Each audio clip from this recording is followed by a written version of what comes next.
es un programa de filosofía por televisión. Ustedes se preguntaron por qué estamos aquí. Yo existo porque pienso. El hombre piensa. Es el lugar en el cual todos los saberes son pensados. Descartes es un héroe del pensamiento. Es difícil enfrentar las grandes cuestiones. Es un libro de Jean-Paul Sartre, Crítica de la razón dialéctica. Esta es la historia de la filosofía de Hegel. Eterno. La filosofía es la totalidad de lo real, porque piensa. La totalidad de lo real.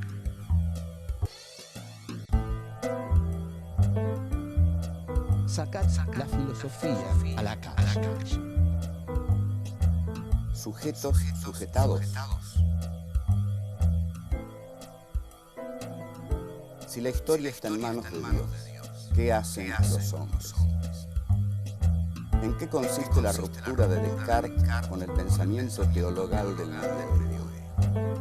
Descartes, un héroe del pensamiento.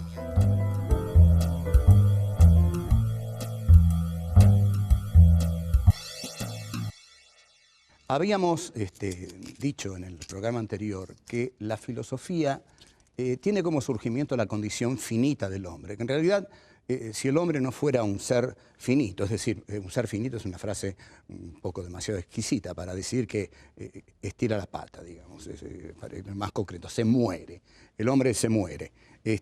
Y es porque se muere que reflexiona, filosofa, hace todas las cosas que hace sobre este mundo. Si en lugar de hombres fuéramos dioses, no nos preocuparía las cosas que preocupan a la filosofía, porque los dioses no hacen filosofía, los dioses son dioses y bueno, o retosan en el Olimpo o le dictan las tablas de la ley a Moisés, bueno, o hacen cosas que ninguna de las cuales implica morirse. Pero el hombre sí, el hombre es un ser finito y lo interesante de esto, para avanzar, porque esto ya lo dijimos, es ¿qué pasaría si fuéramos inmortales? ¿Qué pasaría si no nos muriéramos? Hay un cuento, excelente cuento, porque no todos los cuentos de Borges son buenos, pero este es bueno en serio, que es El Inmortal. El Inmortal trata justamente la historia de alguien que no va a morir jamás. Y se encuentra con Homero una vez, Homero que es inmortal. Entonces narra y dice, me encontré con Homero en las puertas de Tánger. Me despedí de Homero en las puertas de Tánger. Creo que no nos dijimos adiós. Claro, porque dos inmortales no se pueden decir adiós. Dos inmortales, inevitablemente, en el largo de su inacabable vida, se van a volver a encontrar en algún momento. Nosotros decimos adiós, hasta luego, hasta pronto, que te vaya bien en ese viaje, ojalá vuelvas pronto, porque sabemos que cada partida puede tener un no retorno, puede no tener un retorno. Dos inmortales que se separan saben que en algún momento de sus vidas se van a volver a encontrar. O sea, ¿qué sacamos de esto? Que el hombre es un ser patético porque vive una situación patética, la de saber su finitud, pero a la vez es un ser precioso, porque cada uno de los instantes de su vida vale infinitamente. El instante de la vida de un inmortal no vale nada, porque ese instante va a ser repetido hasta la náusea, va a ser repetido hasta el infinito. En cambio, cada uno de los instantes de nuestra vida es único porque es un camino hacia la muerte, es verdad, pero es también nuestra vida actual, presente, la que estamos viviendo ahora. Entonces, eso es lo que nos hace preciosos. Cada momento de nuestra vida es precioso. Entonces, eso es, digamos, lo que Borges básicamente plantea en ese cuento, El Inmortal, y lo plantea muy bien, y por supuesto con muy buena prosa, porque Borges escribía muy bien. Ahora, el pensamiento filosófico es deseable que sea autónomo, y no solo el pensamiento filosófico, el suyo también, el mío también. En general, es conveniente, es recomendable que nuestro pensamiento sea autónomo, es decir, que sea nuestro, que no seamos pensados por el sistema, por darle este nombre así general a la cosa. Digamos, hay un enorme sistema que nos piensa, que piensa todo por nosotros, entonces nos ahorra la terrible tarea de pensar. A esto Heidegger lo llama vivir en estado de interpretado. Casi toda la gente de este mundo vive en estado de interpretado. Miren, les voy a dar un ejemplo de estado de interpretado. La ideología taxi, espero que los taxis, yo tomo muchos taxis, espero que no se enojen conmigo, pero generalmente uno sube al taxi y el taxista argentino tiene una costumbre muy peculiar, que es que uno sube y él le empieza a hablar. Esto es muy argentino, pero le empieza a hablar de lo que escucha por la radio. Entonces, apenas dice dos palabras, uno ya sabe qué radio escucha. Entonces uno puede decirle, mire, no siga hablando, porque yo sé que usted me va a decir esto y esto. Ah, dice el taxista, ¿cómo lo sabía? Y lo sé porque eso es lo que dicen en la radio que usted escucha. Entonces, usted no está diciendo sus ideas, está diciendo las ideas de la radio que escucha. Usted no está hablando, está siendo hablado. Usted no está pensando, está siendo pensado. Usted vive en estado de interpretado. Sus ideas no son suyas. Lo que usted dice no le pertenece. Entonces, esta cuestión de vivir en estado de interpretado, Heidegger la va a llamar la existencia inauténtica. La existencia inauténtica es, ante todo, aquella que es incapaz de reflexionar de cara a la finitud del hombre. La existencia inauténtica es aquella que vive en exterioridad. Vamos a dar 2, 3 elementos de la existencia inauténtica. La avidez de novedades. Por ejemplo, la gente vive devorada por la avidez de novedades. Es decir, salta de una cosa a la otra.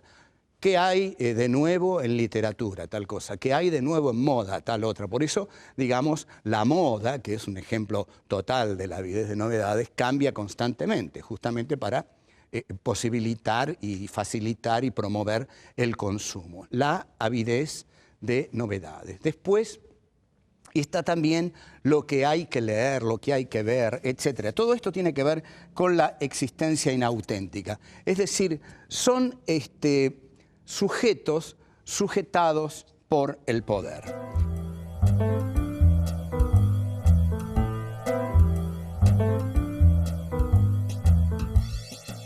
La filosofía tiene como condición de posibilidad dejar de lado a Dios, porque la filosofía es un sistema de formular preguntas y de posibilitar algunas respuestas. Pero fundamentalmente yo diría que la filosofía es el arte de preguntar. En cambio, Dios es el arte o el ser que da todas las respuestas. Durante el medioevo, los hombres no hicieron filosofía porque la verdad les era revelada por Dios. Al serles la verdad revelada por Dios, no buscaban la verdad. Bastaba creer en Dios, bastaba creer en lo que Dios revelaba a través de los textos evangélicos para tener todas las respuestas. En realidad era una situación bastante cómoda. Es decir, la vida era un páramo de lágrimas, pero alguien había venido a sufrir y había redimido todos nuestros pecados y hay una promesa, que es la promesa divina, que vamos a llegar al reino de los cielos y ahí seremos todos eternos y felices. Este relato, por supuesto, paraliza a los seres humanos, porque todo está resuelto. Todo está resuelto. No hay preguntas que hacer porque Dios las responde a todas. No hay orden histórico que transformar porque este decurso histórico no es el importante, sino el que va a venir después, el del reino de los cielos. Entonces, durante 10 o 13 siglos, la historia permaneció detenida. Permaneció detenida porque no son los hombres los que hacen la historia. Cuando los hombres se someten a la veracidad divina, al juicio divino, a la promesa divina, no toman la historia entre sus manos. El que está haciendo la historia es Dios. Es tanto lo que creen en la figura de Dios y de sus representantes terrenos, es decir, la Iglesia, que quedan históricamente paralizados. Si a eso le añadimos el poder terrenal despiadado de la Inquisición, Entonces, efectivamente, los hombres trabajan, son labriegos y toda verdad es una verdad revelada por Dios. Y la duda que pueda tener cualquier hombre la tiene que ir a decir en el confesionario. Entonces, en el confesionario surge lo que Michel Foucault llama el poder pastoral. El poder pastoral es uno de los poderes más despóticos que se han instalado en la tierra. El poder pastoral es el poder de los representantes de la iglesia en el confesionario. Es decir, ¿qué hace alguien cuando va al confesionario? Le va a decir al cura ante el cual se somete en el confesionario, le va a decir lo que le pasa. Padre, he pecado, o padre, he hecho esto, aquello, ¿verdad? Y el cura lo escucha y domina su subjetividad, la tiene. El otro le entrega la subjetividad al cura y el cura la recibe y le da 2, 3 cosas, Padre Nuestro, etc., y lo manda afuera. Entonces, hay un poder pastoral, dice Foucault, que se realiza a través de la confesión. Luego, va a decir Foucault, va a venir el poder pastoral del Estado, va a ser el Estado moderno el que a través de la ciencia, las prisiones, los manicomios, el psicoanálisis, va a representar ese poder pastoral. Ustedes observan lo interesante que dice Foucault, es que esa confesión que el hombre del medioevo le hacía al cura es muy similar a la confesión que el paciente le hace al psicoanalista hoy en día. De modo que el poder pastoral en el Estado moderno lo tienen las instituciones medicinales, psicoanalíticas, las cárceles, los manicomios, donde se agrupa a la gente.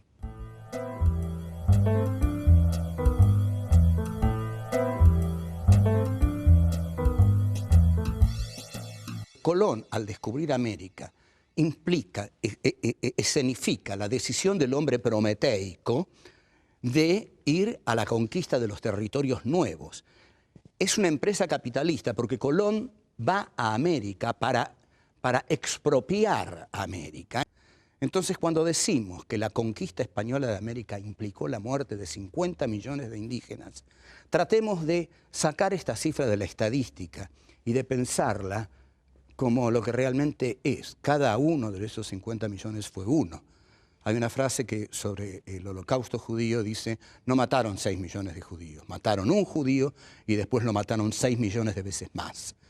Entonces, esta conquista y este genocidio americano del hombre capitalista. Como los españoles eran algo lentos en esto, fueron aventajados por los piratas que robaban los galeones españoles que llevaban el oro y lo derivaban a Inglaterra, que se hizo la gran nación de la burguesía industrial. Ahora bien, en 1637 Descartes pone al hombre en la centralidad, desplaza a Dios. Dios ya no es el que está en la centralidad.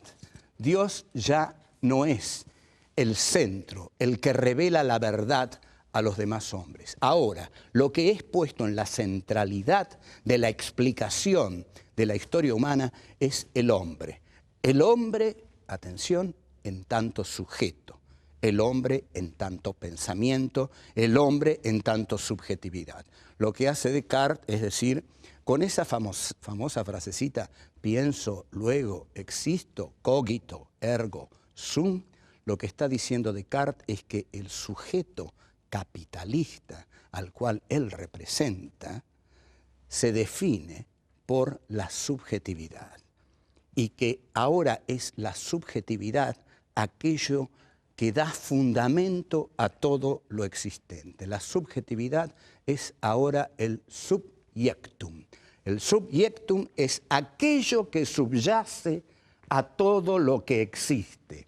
Así como los griegos lo llamaban hipokeimenon, es decir, aquello que es como el basamento de todo lo existente, Descartes, al poner el pensamiento como base de todo decurso filosófico, histórico, etcétera, etcétera, ahora es la subjetividad del hombre el punto de partida de todo razonamiento. Con esto entonces nosotros tenemos nada menos que esta subjetividad, no es cualquier subjetividad. Esto que yo estoy explicando habitualmente no se explica de este modo. Habitualmente se dice que Descartes dijo pienso, luego existo, que después vino Kant y dijo las condiciones de posibilidad del sujeto son las mismas que las del objeto, que después vino Hegel y dijo todo consiste en concebir a la sustancia como un sujeto. Es decir, ¿qué hace esa gente? No hace historia razonada de la filosofía, hace historia de los héroes del pensamiento, digamos. Descartes, pasamos a Kant, pasamos a Hegel, pasamos a Nietzsche. Entonces, todo esto es un gran movimiento. Es decir, Colón descubre América, Copérnico, Giordano Bruno, Galileo y Descartes. Y Descartes viene a decir, ya que hemos desafiado tanto en el campo astronómico a el poder de la Iglesia, digamos la verdad, el hombre se está adueñando de la historia. Cuando Descartes, es decir, y el Renacimiento, surgen, es que el hombre se está adueñando de la historia. Les voy a dar un ejemplo muy contundente. Durante 13 siglos en la Edad Media no pasó nada o pasó poco. El discurso del método es de 1637 y en 1789 ocurre la gran revolución burguesa, que es la Revolución Francesa. De 1637 a 1789 hay muy poco tiempo. Cuando Descartes escribe el discurso del método, le está cortando la cabeza a Luis XVI, porque ahí es el hombre de la burguesía el que se pone en la centralidad y es el hombre de la burguesía capitalista el que comienza a hacer la historia. Entonces, cuando el hombre comienza a hacer la historia se dinamiza, porque el hombre ya no está esperando de Dios que Dios haga la historia, la hace él. Entonces la historia cobra un ritmo que antes no tenía, porque antes era la etapa de la espera. Se esperaba el reino de los cielos. Ahora los hombres ya no esperan nada, lo hacen todo ellos.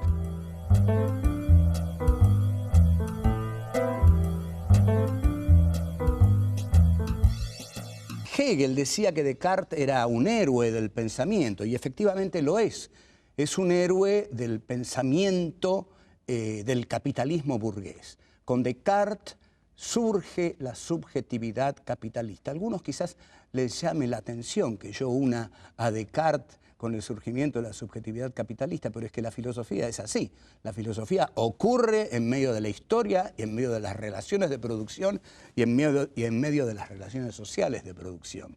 Descartes es un señor burgués que decide que la subjetividad de su clase social, la burguesía, es el elemento fundante de toda la realidad. Entonces, Hegel, que también era un filósofo de la burguesía, lo llama héroe del pensamiento porque se ha atrevido a dudar de todo y sobre todo se ha atrevido a dejar a Dios como principio supremo.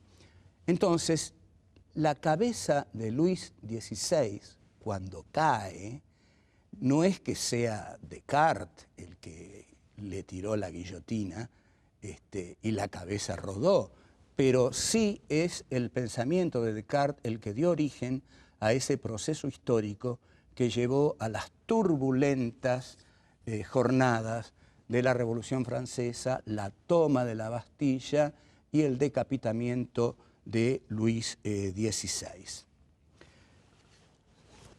Es muy interesante ver que el pensamiento de Descartes es subversivo. En la Argentina esta palabra tiene un triste recuerdo y en realidad cada vez que la decimos nos ponemos mal porque recordamos etapas muy, muy negras de la Argentina en las cuales ni por asomo este programa habría podido ser realizado. Es decir, todos los que estamos haciendo este programa en otra etapa de la Argentina salíamos a la calle y no existíamos más después. Pero bueno, porque ya nos estaban esperando. Pero Descartes, el pensamiento de Descartes es subversivo porque cuestiona el orden instaurado de la teología medieval, cuestiona el orden de la Iglesia y cuestiona el orden de la Inquisición. Por eso Descartes, que quizás no era demasiado valiente, escribió el discurso del método en Holanda, que era un país liberal donde todavía se podía escribir y pensar, porque en realidad un filósofo para pensar tiene que tener cierta tranquilidad de espíritu, no se puede pensar y estar esperando que a uno lo vengan a buscar para decapitarlo, tirarlo por ahí, ese tipo de cosas, ¿no? El pensamiento exige la libertad del contorno.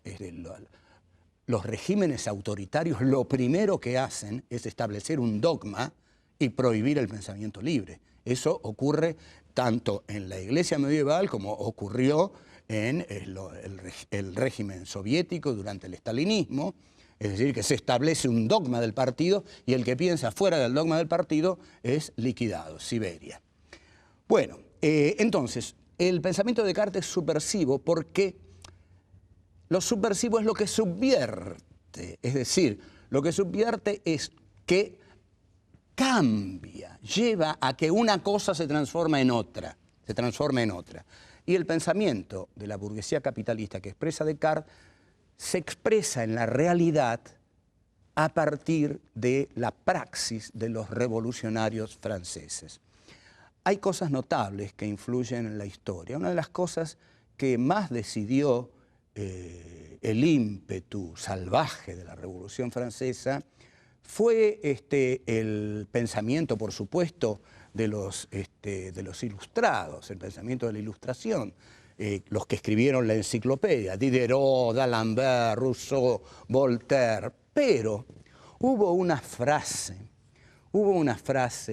de María Antonieta que llenó de indignación y de fuerza revolucionaria a toda la población, al menos a las clases que pasaban hambre. Le preguntaron a esta reina,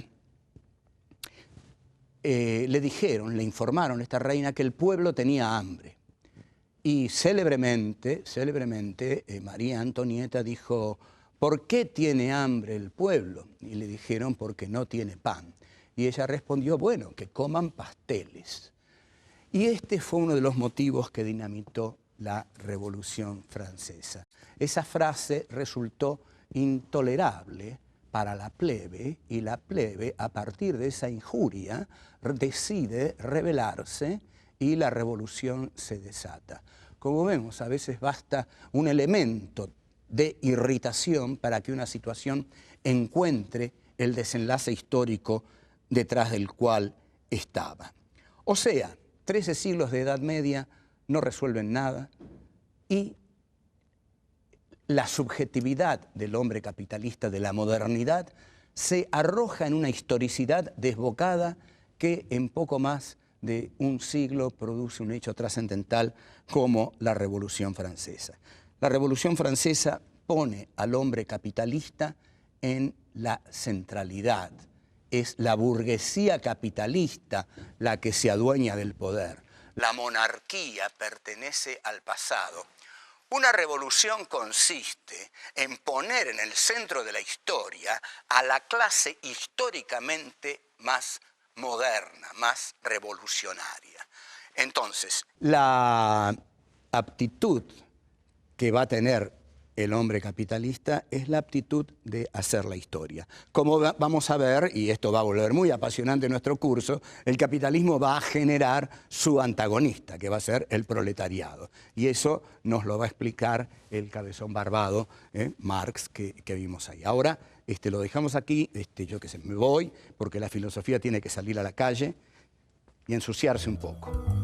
Usted vive en estado de interpretar. Sus ideas no son suyas. Lo que usted dice no le pertenece. La filosofía tiene como condición de posibilidad dejar de lado los niños.